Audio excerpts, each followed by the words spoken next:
Hello, everyone. Good evening, and welcome, Dr. Berfin Çakın, and thank you for joining us for this webinar on displacement and ontological security. Let me introduce you briefly.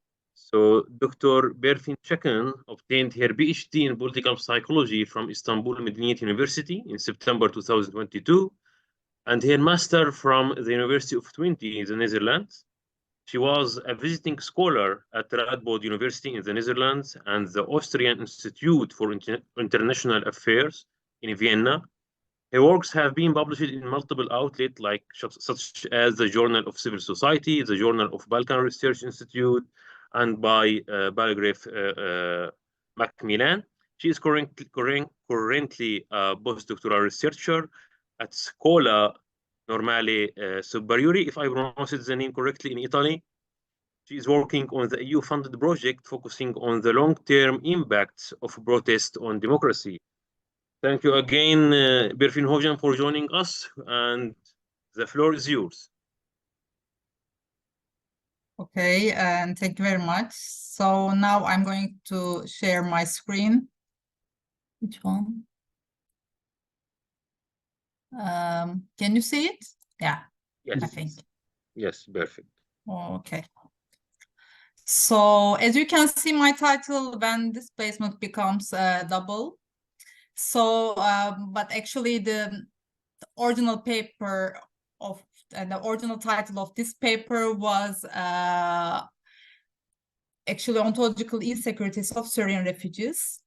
So during the post-earthquake process.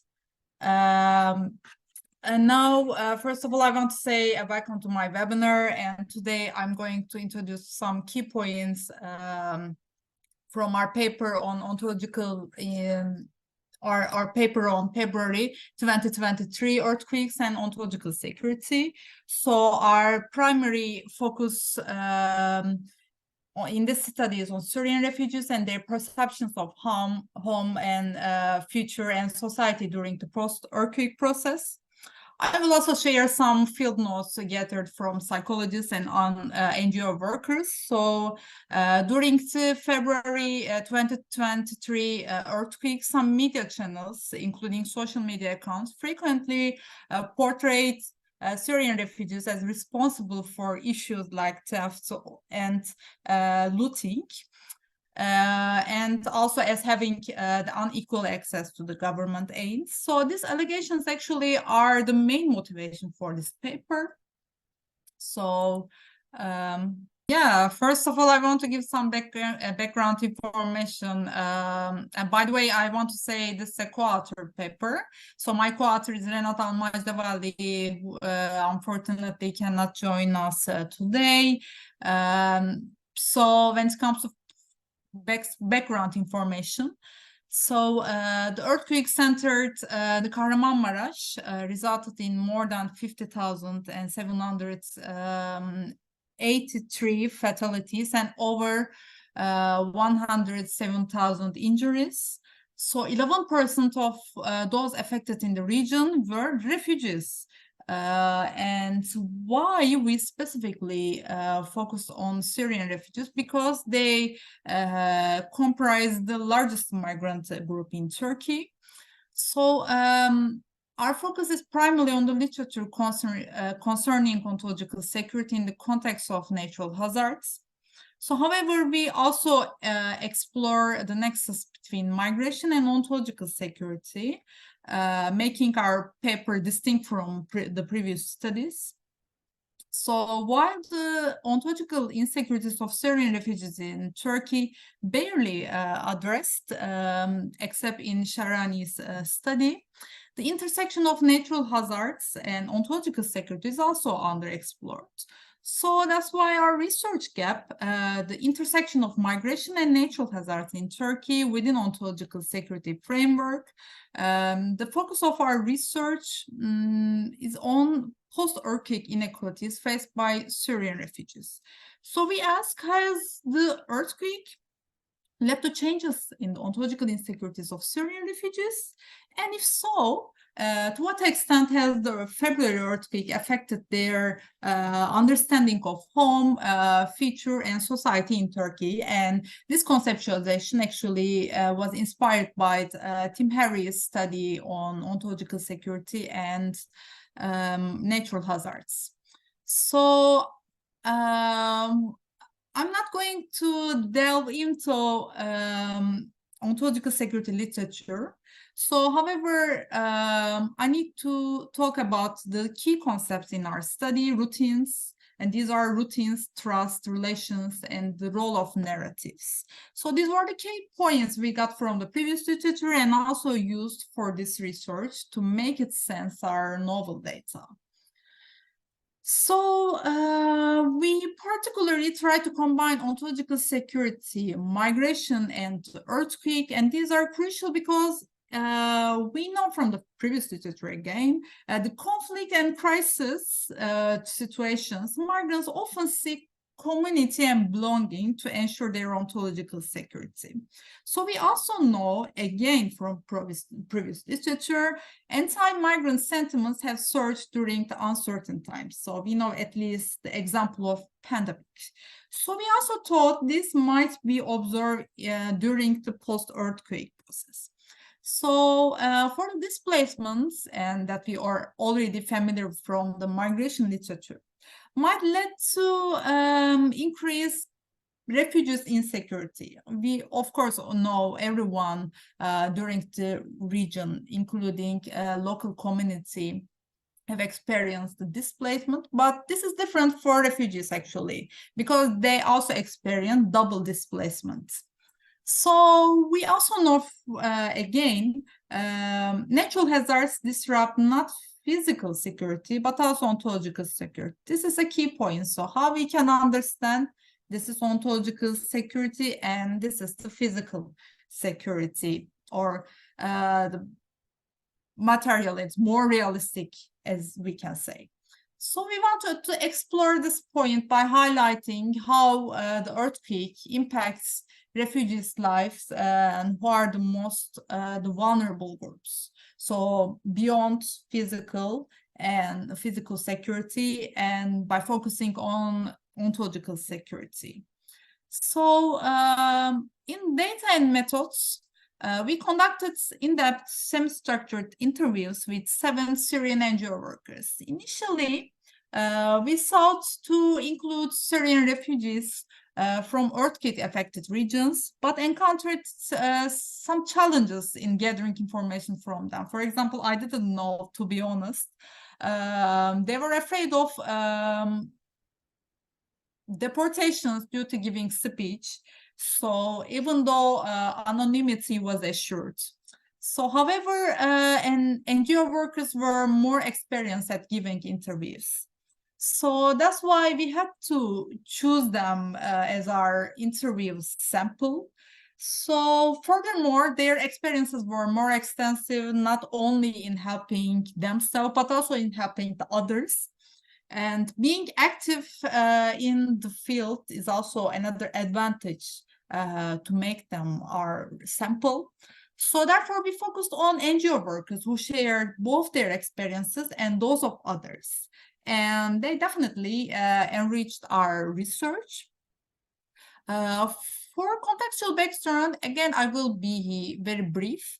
But it's important to note that Syrian refugees in Turkey are under temporary protection status due to the Geneva Convention. So it is very different when you compare to other refugees status in worldwide. So Turkey's plan to return 1 million Syrians to safe areas has become an important dimension for increasing anti-Syrian rhetoric. And we also saw this from our interviewees' experiences and statements. So these factors are highly relevant to think about the ontological insecurity of Syrian refugees. So this map shows the distribution of Syrians in the earthquake-affected regions, with 49% of Syrian population in Turkey residing in this area. So as we also said, 11% of the earthquake affected people were actually refugees. So these are the numbers for these areas. Now I'm going to share some excerpts from our novel data drawn from our interviews. The representations of home, we can say it has changed for the majority of interviewees. So, for example, one of our interviewees stated that before, my plan was to stay in Turkey until I had the chance to return to Syria. However, after the earthquake, I'm now looking for the opportunity to move to another country. So here is the most important point, that they had to relocate to another city. So they actually thought about how it was difficult. Actually, I couldn't imagine how it could be difficult because you're just going to another city. So it is. Why? Because, for example, they were living in Kilis, Antakya, and most of the people were speaking Arabic, but they had to go to some other cities like Elazığ and other places. First of all, their ideological dimension is different. So, and especially for Elazığ and Malatya, we can say there were more nations, and it's the one part. It's the second part, and now they had to learn Turkish. So in the Kilis, they could live in a comfortable life by speaking Arabic. So this was a really important dimension. So then after a while, they thought, so I had to speak Turkish. So why I had to learn Turkish? So that's why it's like changing the country rather than changing a city. So it was an important finding that we discovered from our interviews. So another dimension, however, it's we cannot entirely draw a holistic picture about that, because some people also see Turkey as a home. So, for example, one of our interviewees said that when I arrived in 2015, I planned to go to Europe, but after a year, I changed my mind. I started studying Turkish. I spent my months to just to learn the language. And so that's enough. I forgot the Syria. So this is another interview we met. So, but we can say here, as you can understand, in Turkey as a home was quite related to personal situation, because this person has a family here. And so they already got their education in Turkey. So they got used to live here. So they already spent time to learn language and also other things. So that's why they don't want another adventure. So actually, this is kind of forced acceptance. But however, it is different when you compare someone who doesn't have family. So these are the important dimensions to understand Turkey as a home. So when it comes to representations of society, and so here is the subject is human. So they generally connect their society understanding with people. So when we examine here, so we try to make sense how they understand society after the earthquake. So we see some unequal treatments from local governments, and also observe perceived discrimination at the societal level. For example, one of our interviewees stated that after the earthquake, many people began to experience heightened fear due to discrimination. So people are frustrated because they feel they are not receiving enough assistance. So, however, some NGO workers have also stated that discrimination at the societal level was rare, but prevalent at the municipality level. So after the earthquake, the area full of military and police, they were trying to find they were stealing from an empty house. So here is the most important dimension. we can say, is the language. So as one of our interviewers also stated, if you don't speak language, you can easily be blamed by someone, because they don't understand what you are doing. So that's why, especially in the representations of society, we observe language has become an important obstacle, especially when we think about the earthquake region, so especially Hatay and in also close regions. So the language barrier has become an important problem to make sense the society itself. So finally, I also want to talk about the representations of feature. So here, when it comes to the representations of feature, most of them were facing difficulties envisioning their future in Turkey. Of course, we also need to note that these were NGO workers, so generally they're working in some international civil society organizations. So of course they have some different kind of ambitions. So, but however, when we think about how we can associate this situation with the earthquake, we got really interesting responses. So, for example, one of our interviewees state that, I believe during the earthquake, people got the same feeling as they left their homeland before. So I also actually called that like dual trauma, because they also ran away from the civil war, but with a difficult situation. So they also faced the similar difficult situation in Turkey because of the earthquake. So their psychology, as our interviewers state, that started to be affected because they remembered those moments. Now they face difficulties envisioning their lives here. So the main weakness, actually another interviewers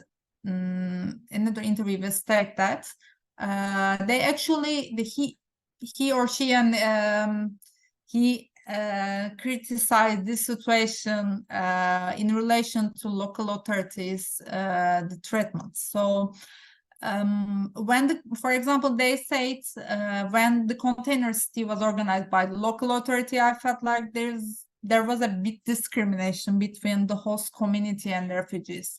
But some of them, for example, some of our interviewers state that I think they're right, because they have scarce resources, so they only say that, yeah, this is for our people. But however, most of them understood this situation as a discrimination. So it also faced difficulties. It also led to difficulties to understand Turkey as a home country and to imagine a life in Turkey. So especially for the representations of feature, what we learned from the previous literature, as Harry stated that, so trust in authorities is a very important situation. But here, in the one part, during the earthquake process, they saw discrimination at the municipality level, and in the other part, they wanted to trust the central government, so they always trust actually. But however, central governments giving some different kind of statements, like taking them to the safe areas, for example. So it has become another challenge for them. So although they, at the beginning, they trusted the central government, now they're in the different kind of situation. So I definitely want to highlight this. Although the majority of Turkish society believe that, so they are supported by the AKP and by the central government. So we cannot entirely say that, especially in the long term. So When it comes to our conclusions, so what we learned from this study, representations of home, as we say, displacement to another city, equates to moving to another country. So it changed the refugees' sense of home and belonging. And a very sense of home among refugees is influenced by factors such as having a family and integration efforts. So the concept of a secure home is constructed based on subjective factors such as family and challenges related to the mobility and life changes. So when it comes to the representations of society, language as integration is really key. Language related misunderstandings and blaming between the host society and refugees has become the key points in the distribution of aids and during the post-earthquake process. So discrimination and labeling as outsiders and criminals so have hindered refugees' sense of belonging. It also exacerbating their ontological security, so ontological insecurities. So the economic downturn also has played an important role. Actually, many of our interviewees also state that, yeah, we already know this is related to economic downturn, but however, they cannot blame us, actually. We are not guilty of this situation. So housing challenges also was another dimension. And as local community, as we are also familiar, unfortunately, with this situation, but for refugees, it has become even harder. So this led to discrimination for refugees, and so disruption in trust relations in ontological security terms. When it comes to the representations of future, dual trauma, as we already talked about that, so results in persistent state of insecurity and instability, and this also affects refugees' perception of their future. So the governmental response has mostly seen as impartial. So generally, actually, they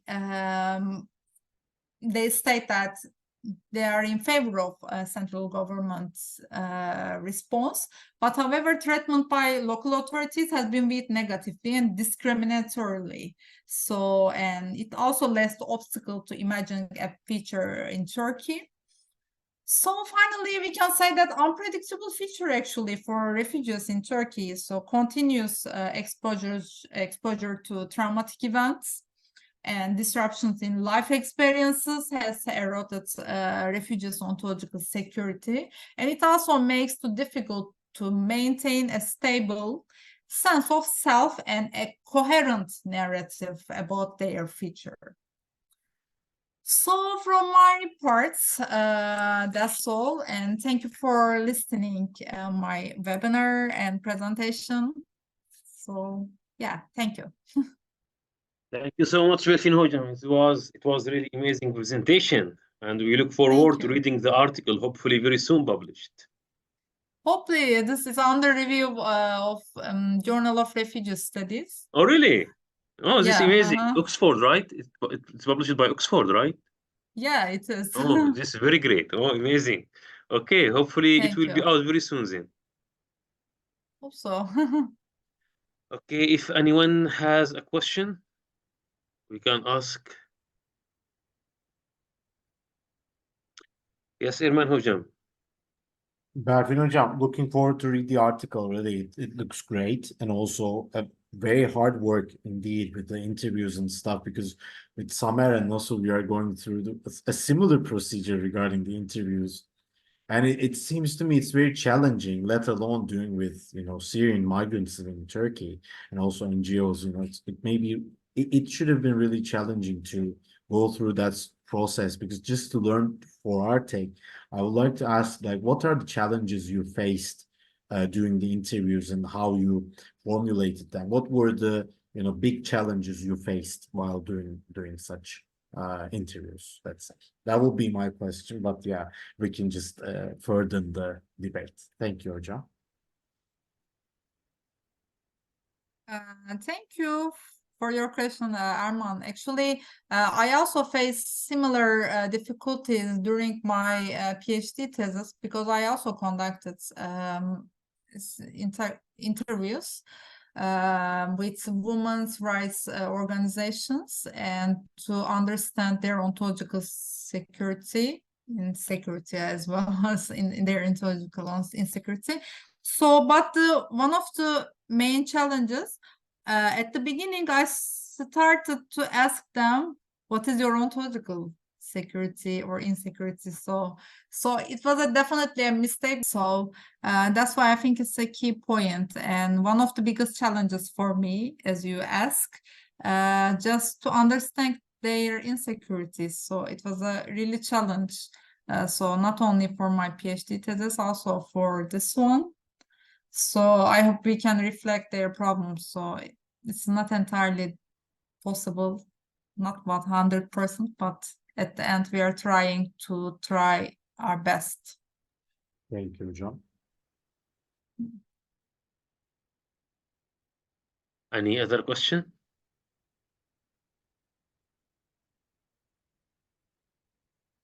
If no one, I have some questions. Okay, I think I will go ahead then. Thank you again, Berfin Hocam, for this presentation. It is like really interesting and it presented multiple questions into my head. But I want to ask like about the Syrian refugees' sense of identity or belonging. Like, did they appear, these two concepts, identity and belonging, did they appear as the same thing during the interviews? For example, did they present themselves as belonging, for example, to Turkey, maybe more than Syria, as one interviewee said that I forgot Syria, now I am in Turkey, right? So that means he tried to cut at least psychologically his ties with Syria, right?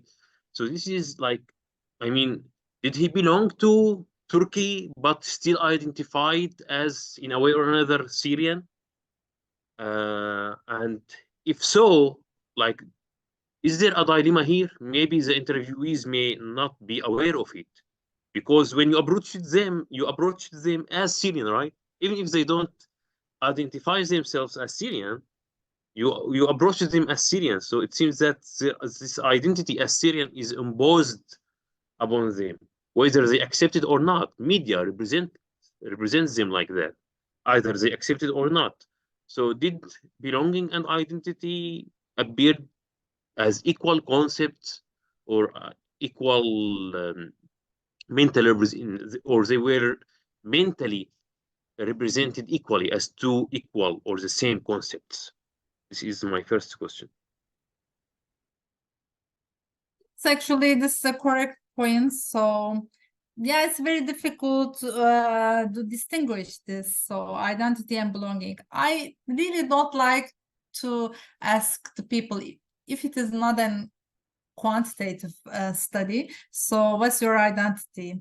So I also had an experience with Syrian students at our university, for example. When I asked what's your identity, or Turkish, Syrian, Arab, they generally stated Arab identity. So, but however, when it comes to qualitative studies, I think there's a different understanding. So I didn't directly ask their identity, but however, if we consider identity and belonging is very connected, so I couldn't see they're very connected to Turkey. So their belonging is not entirely to Turkey. So it is kind of, as I already said, it is forced adaptation, because they may not have different kind of opportunities to live in different countries. So they are working here. So, but however, they have some options to go abroad. So, but they're generally, I can say, they criticize the situation in Turkey. So they are also not happy. So if they can find some opportunities, they can easily go there. So I should say that, but however, it depends on the interviewer's characteristic, as I already say. his or her family grow up in Turkey, and also they got training and education in Turkey, so they are more adapted to Turkey, so they don't want a new adventure, obviously. So we can also understand this situation in Turkey. So if we are old and we already have children so taught in Turkey, so we may not want that kind of adventure, so it is very normal actually. So that's why I think the identity and belongings is very related to how actually the future for you shows something. So if you have children, it's entirely different situation. I cannot understand this situation because I don't have children. So, but I somehow understood their situation. So they are definitely rightful, so not to seek for a new adventure. Thank you, Berfin Hocam. Thank you very much. And I have another question, if there is no another one who wants to. Okay, I want to ask you about the trauma, like double trauma. I really like this concept a lot, like you termed. And although I'm not like I don't know a lot about trauma literature, but what maybe one aspects of trauma is that time is frozen, right? So people, in a sense, lose the sense of time. So it seems that as if the time is fixed to the moment of the disaster, when the disaster occurred or happened. So when you talked about double trauma, I think it's a very interesting concept and very amazing concept, because it pushes us to think about how people combine like time one fixed to the first disaster to time two, which is fixed to the second disaster. So how, like, if you can, maybe, I don't know, if you had a sense during the interviews how people represented trauma, because I myself struggling to understand how people represent trauma, and because trauma itself is elusive, people like cannot capture it. When they capture it, it's trauma no more, right? So how you like how people represented trauma and double trauma? Yeah, it was also a difficult concept. Probably reviewers from the journal will also criticize this concept, because you cannot arbitrarily use this concept. So, but however, actually, by the way, I didn't talk about, but in the sample link process, I had to eliminate some Turkish psychologists. So because I only focused on Syrian refugees, so they also talk about some trauma. So that's why I got inspired of their statements. So actually, my question was really naive, maybe stupid even. And so I asked to psychologists, so do you think Turkish people first time saw that kind of trauma because of earthquake, but Syrian refugees already got used to this kind of traumas because they are coming from the civil war. So does it mean so it is easier for Turkish people than Syrian people? So, or vice versa?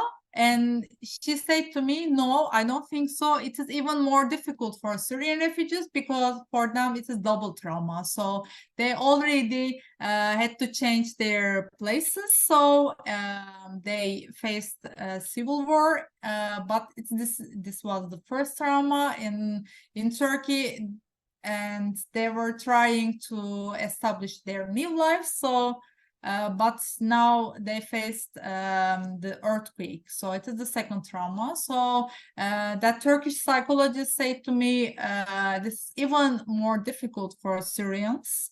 So it's not important there you are in Turkish and so, but there are some differences, of course, because of differences. So for me, if you know something new, it is more difficult. But for that psychologist say that, So if it is double, it is even more difficult. So that's why I wanted to use that, but I'm pretty sure I will need to revise this concept because it's not easy if you want to publish some paper. So just double trauma, so it's okay. But to be honest, I haven't seen that kind of concepts in the previous literature, so I will need to integrate this concept with the previous literature.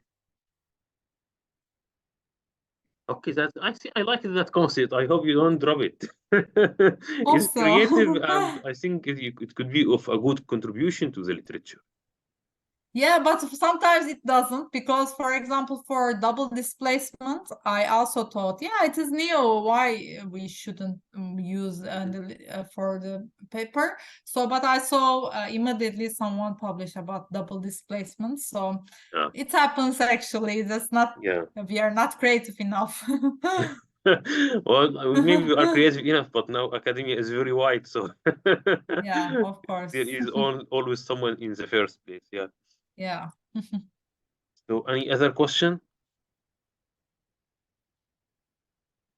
No other question. Okay, thank you everyone for your Okay. attending, and again, thank you so much, Dr. Berfin Çakın, for this Thank you. nice and great presentation. And hopefully, your paper will be out very soon, and we read it definitely.